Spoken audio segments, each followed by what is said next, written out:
So ito yung mukha ng greenhouse namin dito sa Palawan. Abandona na siya. Wala na kasing gumagalaw dito. Ayan. Ayan siya. So nililinisan namin ngayon dahil ang plano namin dito is lalagyan ng mga manok na native, at least may ano kami tawag nito, maalagaan, at the same time may makain kung wala na talaga kaming makitang pagkain. So siguro may mga kambing pa naman kami dito. Ayun yung mga kambing. Halo-halo na lang dito ang paglagay ng mga hayop. Sa ngayon binabaklas pa namin yung mga alambre. So nandito ng mga brothers nandito. So ang gagawin namin dito is lalagyan na lang ng ganito, tawag nito screen, dahil alam nyo naman na ang manok ay lumilipad, baka kapitbahay lang ang makaka-avail doon sa mga manok na yan. So ngayon ipapakita ko sa inyo yung mga brothers na nagtatrabaho ngayon. Ako nagbi-video lang. So ngayon ayan, nagbabaklas sila ng mga alambre kasi dito nila ilalagay yung screen para yung mga manok natin ay hindi magsiliparan. Ayan. Yan si Brother Jason, ayan. Si Christian, Brother Christian, si Brother Ty, si Brother Jasper. Ayan. Ayan siya.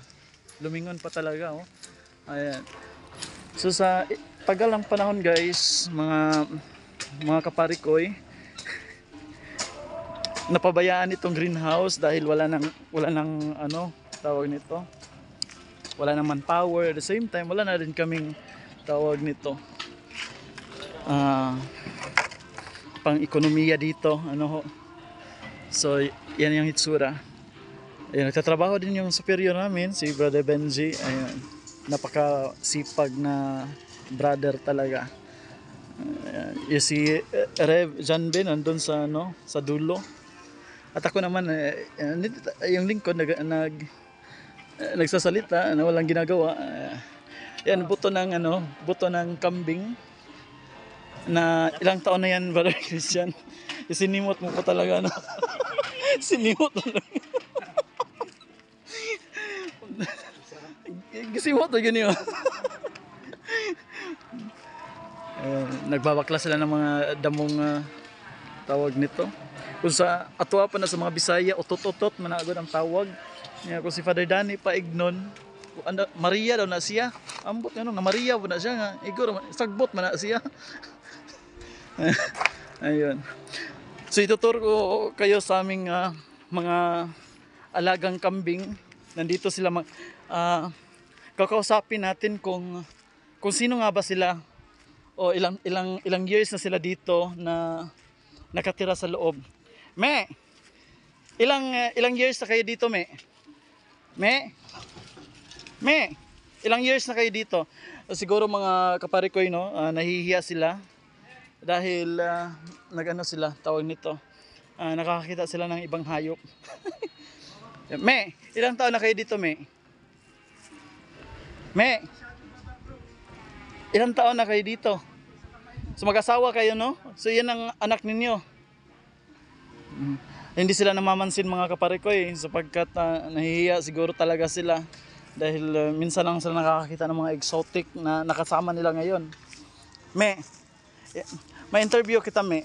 Ilang taon na kayo dito nakatira dito sa greenhouse na tinatawag? Ha? Me? Nahihiya ang papa. Dito tayo sa mama. Me, ilang taon na kayo dito, Me? Me, para malaman natin, Me, kung ilang taon na kayo dito. Me, ilang taon na kayo dito? Nahihiya, hindi sila sumasagot, mga kaparikoy. Nahihiya talaga sila. Ayan. So ito yung magiging panuluyan ng mga alaga naming mga manok in the future. Pero sa ngayon, naghahanap pa kami ng mga, baka sakali may gustong magbigay ng mga manok dyan, ng mga native handa po kaming tumanggap o tatanggap sa manok na inyong ibibigay sa amin, no? So kung sino yung magpapadala dyan ng manok, ipapadala nyo lang, kukunin lang namin sa paliparan. Yan. So ito ay since 2010 ata. Ito, kung hindi ako nagkakamali, kasi naabutan pa namin si Brother Virginio. Siya lang mag-isa dito, no? Siya lang mag-isa dito. Do mayroon naman siyang mga worker.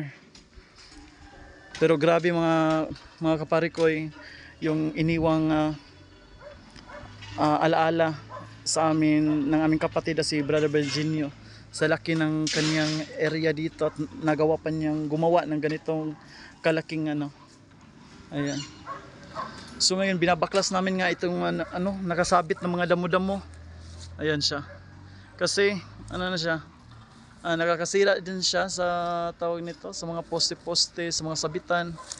So ang gagawin nga namin, yung screen na yon magiging bubong para dito lahat yung mga manok, mga kambing, mga pato, may pato din kaming alaga, mga baboy ramo. Ayun. Mga baboy ramo dito, paghalo-halo namin mga kaparikoy, kay tawag nito, malaking area. Malaki ang area, tapos malawak sa mga kahayupan, lalo't lalo na sa mga manok. At hindi kami mahirapan dito kasi lupa naman ang dito, marami silang makakain dito. Ayan. Si Reverend John B nandun sa dulo, napangiti. Iwan ko bakit siya numiti dyan. Ayan. Yung mga brothers natin. So ako lang talaga mga kaparikoy na walang trabahong nagawa. Ito lang yung trabaho ko kasi ako yung cameraman. Ayan. Ayan. Ayan. So ito yung natin, yung vlog natin. Sana suportahan nyo guys. Para magkamanok kami. Mahirap din. Mahirap din kung tawag nito. Hindi kayo susuporta.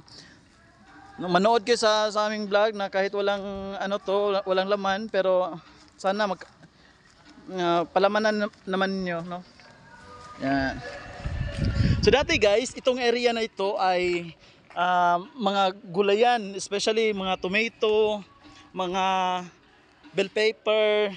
Ang dami dito guys, kung nakita niyo at mapapansin niyo pas sa mga pictures dito. Hindi ko mahagilap yung mga pictures dito, pero napakasagana ang kamatis dito, ang lalaki. At yung mga bell pepper dito, napakagandang pang export. Export is the same time import. Ano ba ibig sabihin doon? Yan. Ayan siya. So ngayon lang napabayaan dahil sa kulang ang tao namin dito, kulang mga brothers na gagawa dito sa tawag nito. So ngayon lang naisipan namin, since marami-rami naman kami, pito lahat kami dito, so kaya naman. Ayan. So in the future, mga after a month nito, ipapakita namin ang second vlog namin dito na mayroon ng mga hayop na nakakakulong. Kasama kami dito. Ayan yung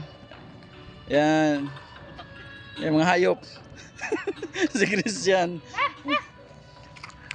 Kausapin natin yung mga kambing kasi baka may malalaman sila dito na Me!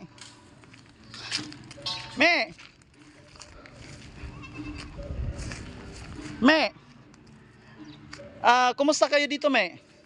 Nahihiya sila mga kapatid talaga. Ayaw talaga nilang kumausap sa atin.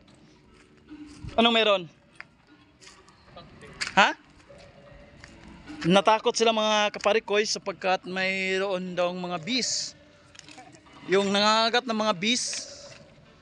Yung kung sa Bisaya pa, kuan tawagan na. Lampinig. Nadra. Ayan. Muntik na silang makagat. Napatakbo sila. Kasi alam niyo naman yung mga So ito lang yung namin mga kaparikoy. Sana suportahan nyo kami para magkaroon po kami ng dagdag kita, at the same time makain. At the same time, may trabaho kami dito kahit paano. Si Tay lang naman ang nagtatrabaho dito. Ayan. Ayan oh, si Tay. Gay! Tumatakbo sila mga kapatid kay... Ay, lampinig.